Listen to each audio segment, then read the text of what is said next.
twongeye turatomboye bana b'Imana kuba Nyagasani dutumiye kuri buri munsi kugira ngo atugirire neza maze tubeho neza. Ku izina ry'Imana Data na Mwana Roho Mutagatifu, amen.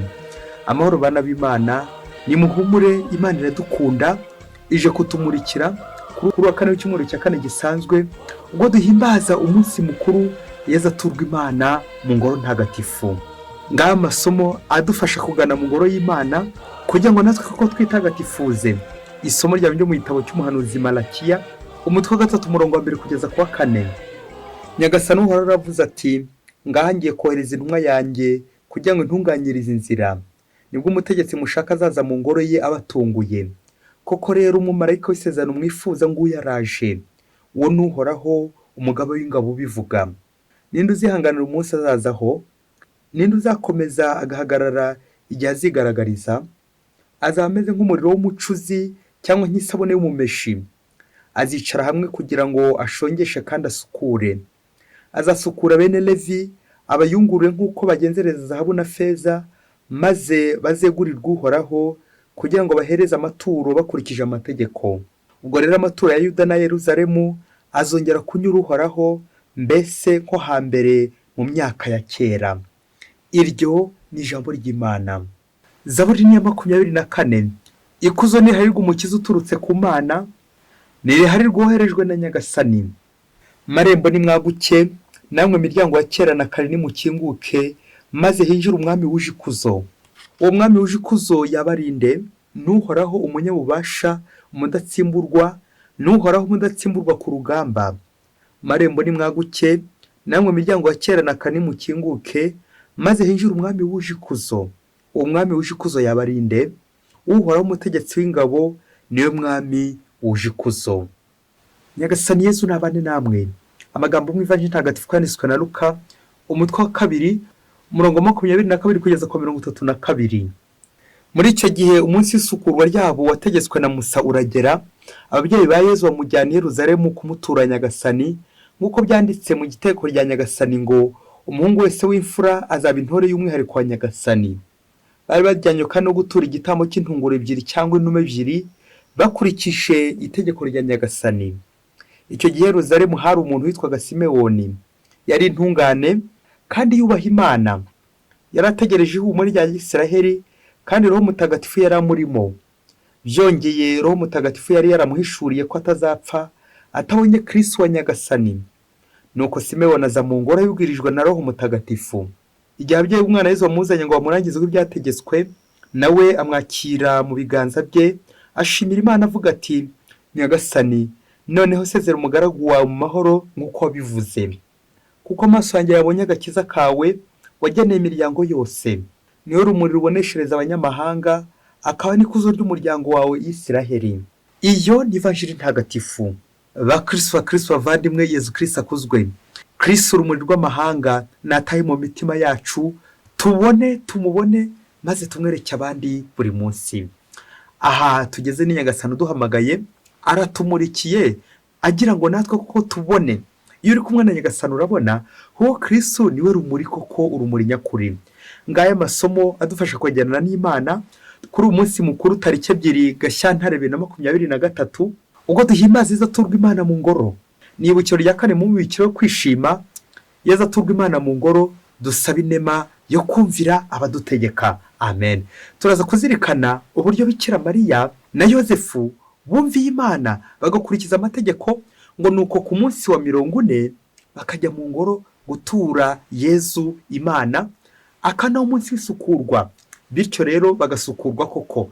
Turaza kugenda cyane twerekeza kuri la perfection, ubutungane ndetse no gusukurwa. Iyo umuntu asukuwe amererwa neza. Na niyo mpamvu uyu munsi kandi duhimbazaho la vie consacrée, abiyeguriye Imana. Nabo uyu munsi ni wabo, bazirikana ko abiyeguriye Imana, biyeguriye Imana, bisunze Kristo, biyeguriye ingoro, biyeguriye Ivanjili, batuwe Imana mu ngoro. Guturwa Imana bityo ko kabari Imana ikorera. Guturwa Imana bingana gukorera Imana, kandi gukorera Imana birangira koko ugiye mu ijuru, kuko uwakoze neza ko wese azajya mu ijuru. Na niyo mpamvu duhuje amasomo y'uyu munsi yo ku munsi mukuru Yezu aturwa Imana mu ngoro, hamwe n'uyu munsi mukuru w'abiguriye Imana, tujya kuzirikana ku ngingo nziza igira iti Uwihayimana nk'itara rimurika ku musozi. Bikaza kurangira koko nkomeza kwitwa iryo zina ngo ndi Uwihayimana, ariko koko narazimye ndetse narazimiye, bikazarangira ndi kuzimiza kandi byaba. Rero Uwihayimana mukristo muvandimwe, tujye kumurikirwa na Nyagasani Yezu Kristo urumuri rw'amahanga, maze koko atwerekeze ku rumuri nyakuri tugomba kubona, twamara kubona tukaboneshereza abandi. Uwihayimana nk'itara rimurika ku musozi, tujya kuzirikana ingingo 3 ziza kubidufashamo. Ingingo ya mbere, turaza gutangara ijambo consécration, kwiyegurira Imana, kuko ni ijambo rikomeye.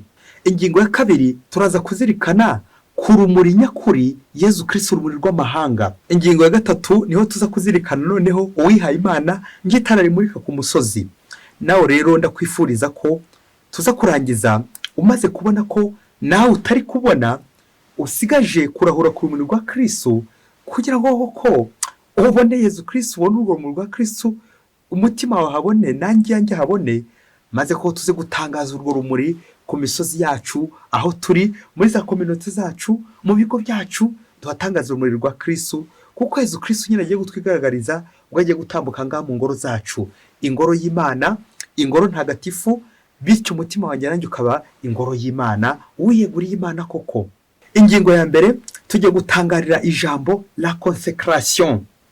No mu Kinyarwanda iri jambo basa n'abari buri gisobanuro, bajya bavuga ngo muri consécration. Muri consécration ni hehe? Ni cyagiye mu misa, mu gice cya kabiri cya misa, nyuma yo kumva ijambo ry'Imana hakurikiraho igitambo cy'Ukaristiya, duhimbaza nyine iryo yobera rikomeye ry'ukwemera, aho umugati na divayi bihinduka umubiri n'amaraso bya Kristo. Iyo niyo consécration. Consécration rero ni amagambo abiri y'ikilatini arimo ngo cum sacere, bishatse kuvuga ngo sacere bivuga gitagatifu, none iryo jambo bita cum, ako ga preposition kaza buri gihe kagiye gukomeza, kari gushimangira ikintu yerekane ko gikomeye. Amagambo menshi muzajya mubona mu kilatini arimo cum, concentration. None hari indi jambo dukunze gukoresha compassion, bivuga ngo cum pati, souffrir avec, ni ububabare bukomeye cyane ugirira undi, ubabazwa nuko nyine undi naho babaye, gufatikanya n'undi mu bubabare.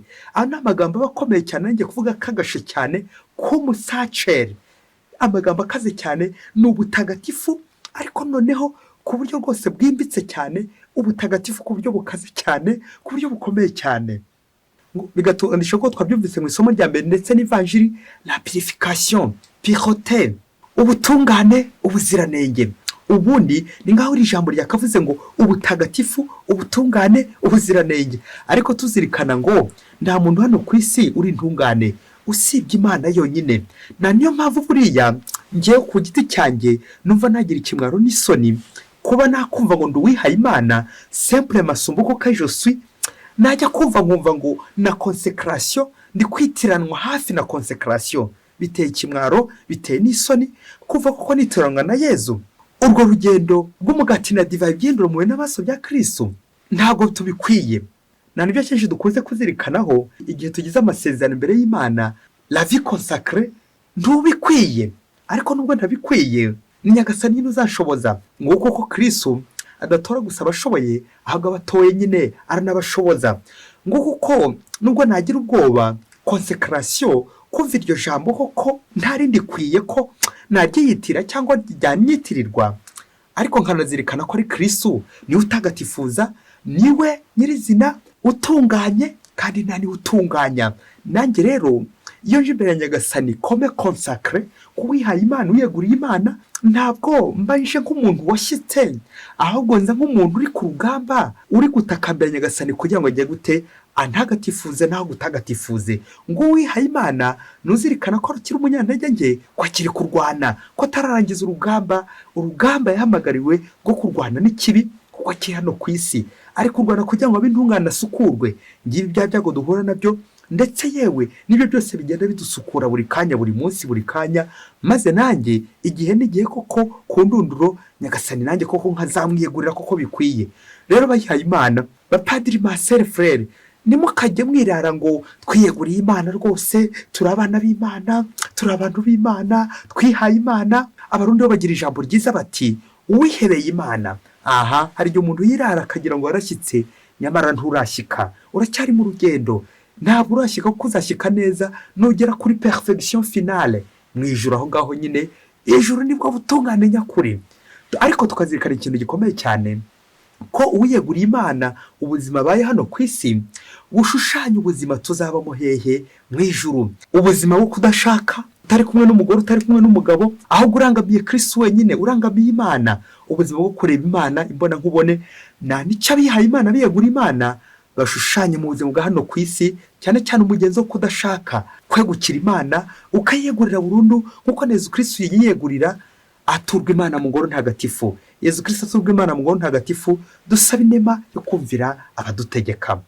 Rero mu Kristo umuvandimwe wihaye Imana, wumvise iryo jambo consécration, wumvise uburyo riremereye. Aha ni ngombwa rero kutajya urinusura uko ubonye kose, aho guharanira ko wakomeza kurihesha agaciro, kuko burya nugira Imana ukitarana n'umuntu, ujya ukorana n'ingiye kuvuga, ujya umwigana imvugo n'ingiro, cyane cyane igihe akora neza, wowe kumusebya. Natwe rero iryo jambo consécration, les consacrés, tujye dukora ku buryo dusa nande, dusa na Kristo, we consacré par excellence. Yezu aturwa Imana mu Ngoro Ntagatifu, natwe tuzirikane ko twatuwe Imana, turi abana b'Imana.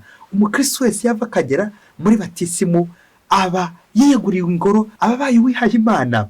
Ariko by'umwihariko hari abihaye Imana koko bagera na noneho iryo sezerano ku buryo bw'umwihariko, la vie consacrée, c'est ça la consécration. Ingingo ya kabiri, Kristo rumuri rw'amahanga. Twazirikanye mu byanditswe bitagatifu, ubwo twahereye mu isomo rya mbere, umuhanuzi Mika araturarikira Yezu Kristo uzaza mu ngoro, ubwo yagize ati ngangiye kohereza intumwa yanjye kugira ngo intunganyirize inzira. Nibwo umutegetsi mushaka azaza mu ngoro ye abatunguye. Ngo Yezu Kristo twumvise muri Evanjiri, umutegetsi koko uje mu ngoro agahura na Simewoni, nuko Simewoni koko akamuhanurira umuhanuzi Simewoni. Turazirikana ko umunsi wo guturwa Imana mu ngoro, ababyeyi ba Yezu Kristo barangwa n'umugenzo wo kumvira. Nyuma y'iminsi 40 avutse, bamuzanye mu ngoro ku munsi w'isukurwa, kugira ngo koko aturwe Imana mu ngoro, yegurirwe Imana. Tugaruke kuri rya jambo consécration ryagiye rigarukamo aha ngaha, inconsacré, ni Simewoni ngo yari intungane kandi yubaha Imana. Amen amen. Ngo yarategereje umurere rya Isiraheli, kandi Roho Mutagatifu yari amurimo.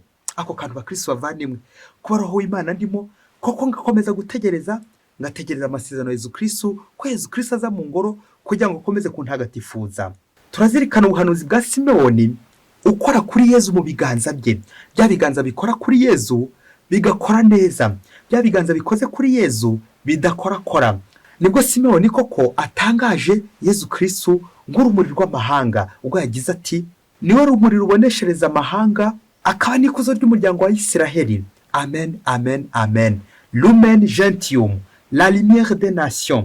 Ngo Yezu Kristo koko tuje guhimbaza Yezu aturwa Imana mu ngoro, akigaragaza ng'urumuri ruje gutumurikira kugira ngo tubone, twamara kubona maze tukamurikira abandi.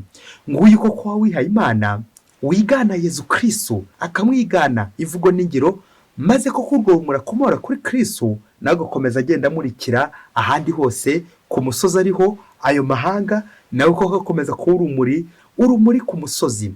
Ngiyi ingingo ya gatatu tujye kuzirikanaho, uwihaye Imana ngitara ku musozi atuyeho. Nyuma yo kuzirikana ku ijambo consécration no kuzirikana uburyo tutabikwiye, ahubwo iyo consécration ya Yezu wenyine, Yezu niwe utunganye koko, niyo ntungane y'ukuri. Nanjye koko ngomba guca bugufi kugira ngo koko mvome ubutungane kuri Kristo. Wowe nanjye turimo, kugira ngo twiyegurire Imana, ntago niyegurira Imana ku giti cyanjye, ahubwo ndebera kuri Kristo, kubitara nka Kristo, kubitara rimurikira umusozi aho ntuye. Umunsi umwe hirya kure cyane muri Afurika, ngo wihaye Imana ngo yagiye mu birori, nuko ngo bageze mu gihe cyo kwivuga, wihaye Imana koko n'icyubahiro cyinshi, bishoboke ko yari yambaye impuzangano y'umuryango yabagamo. Ngo nuko ari kwipresenta, ari kwiyerekana, ari kwivuga uburyo afite za dogutora, uburyo yiyeguriye Imana, uburyo bwose koko ari uyeguriye Imana w'igihangange. uburyo ari mukuru mu muryango, uburyo akaze. Nuko amaze kwitakanizirinze kuvuga kwitakuma, amaze kuvuga ibyo yashinzwe byose, ngo bari aho ubanza ko baripfutse mu maso, bumva ko ari ikintu cy'igihangange, bumva ari igikenya, bumva ari igihangange. Uwihayimana koko wize, wasomye, ukaze cyane, abantu bari aho bose baratangara. Nuko mu gihe abantu bakiri gutangarira Uwihayimana, amashuri amaze kuvuga ahantu hose yanyuze yiga uburyo yasomye rwose, nuko ngo muri ako kanya muri ibyo birori ngo umusazi arahaguruka. Ubwo byumvikane yaramaze kumva amateka y'ubuhangange bw'Uwihayimana, maze ngo aravuga ati mu kivunge cy'abantu abatumirwa bose bateranye aho ngaho, ati uratubeshya, ntabwo uri Uwihayimana, ko bitagusa, kwihimana ntabwo bigusa, ko saa sita z'ijoro se ko tuba turi kumwe mu ikabare, Uwihayimana ryarutse kubeshya, ko nijoro tujya duhurira mu nzu y'abacuruzikazi. Ubwo yari avuze ngo indaya.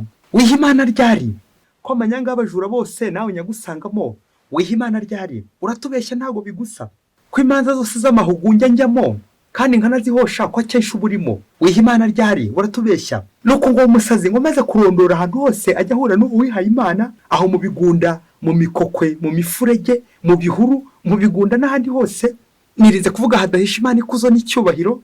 Nuko byumvikane abari aho bakomeje bifata ku gahanga, nyuma yo kumva ubuhangange bw'Uwihayimana, na nyuma yo kumva naringiye kuvuga, nyuma yo kumva ubutwari bw'Uwihayimana, na nyuma noneho kumva nirinze kuvuga ubugwari butangajwe n'uyu musazi. Nuko wa musazi mu ijwi riranguruye ngo mubwira mu rurimi rw'igiswahili ati, nyamanza nyamanza, acha maneno, wende kulala, ngo ceceka ceceka, jya kwiryamira, ibintu byo kugenda utubeshya bivemo, ngo cyakora igishoboka ngo wasanga uri nk'umutekamutwe. Nuko Uwihayimana agihagaze muri ako kanya nyine ahita yicara yubika umutwe, ntiyongeye gukomeza avuga ibigwi bye, kuko nyine isosi yari imeze nk'iguye mu ishishi. Wa musazi koko barabitobye byose, bishoboke ko cyari resebusiyo, cyabaye desebusiyo, abantu bari aho bose bifata ku gahanga. Wa Uwihayimana ngo umunwa cwe araceceka neza neza, ururimi araruca ararumira. Ikibazo kikagira giti, niba uyu musazi koko ari muri babandi basara bakarigwaho, navugaga ijambo, ibaze nanjye nibaze. Aha abahanga bakanavuga bati, burya nta nturivugira ubusa. Padiri frere masere, utibereye wasanga ko warize ukaminuza, ufise za dogutora iryaguye, ninze kuvuga igitebo cyazo, ukaze cyane, ufite za fonction zikomeye cyane muri kiliziya n'ahandi hose, uri mu bavuga rikijyana, ukibazeyo rijya rikakuyobera. Ariko warihaye Kristo, ariko ku buryo bwawe atari ku bwa Kristo. Uramurika ariko urumuri rwawe ntiruboneshereza abandi. Rero kuri uyu munsi aturwa Imana mu ngoro, nanjye kwisuma nk'Uwihayimana, wowe nanjye turebe ahantu hose tujya duhushanya na Kristo, turebe ahantu hose tugenda bigura intege, turebe ahantu hose tugaragara uko tutari, turebe ahantu hose ingoro y'Imana yahindutse isayo. Kwandavura twagiye tuyandavuza, ingoro y'Imana, umutima ndetse n'umubiri wacu, nous sommes des temples de l'Esprit Saint, turi ingoro za Roho Mutagatifu. Igihe cyane ingoro y'Imana ari wo mutima n'umubiri wanjye bihora bisukuye, bigasukura birangamiye Yezu Kristo, kugira ngo hamurikire, namara kumurikaho nkamurikira abandi bari ku musozi. Nguko Uwihayimana ashobora kwishora mu ngeso nyamwinshi, bikaza gutuma ko kuri urumuri ruzimye. Nawe Uwihayimana uze kureba akazina washyira kuri stati yawe muri utungutu ujya gusoma. Wihaye icupa, wihaye ikabare, wihaye indaya, wihaye indyarya, wihaye imirimo y'urudaca, wihaye politike, wihaye amoko, wihaye ifaranga, wihaye icyubahiro, wihaye abantu, cyangwa wihaye Yezu. Uze kwibaza, nanjye ndacyari kwibaza, kuko turi hano ku isi, turi ku rugendo, turi abanyantege nke. Uze kwibaza muri aba mazina yo nawe watereka kuri status yawe, maze koko Yezu nakubona ajya amenya ikintu wihaye icyo ari cyo, cyangwa wowe wihaye uwo ari we.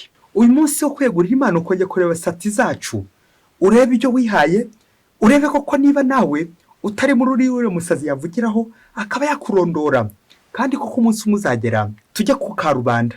Kandi ubuzima bw'Imana burya ngo buri ku karubanda, burigaragaza nyine byatara nyine bigomba gucana kugira ngo rimurikire abandi.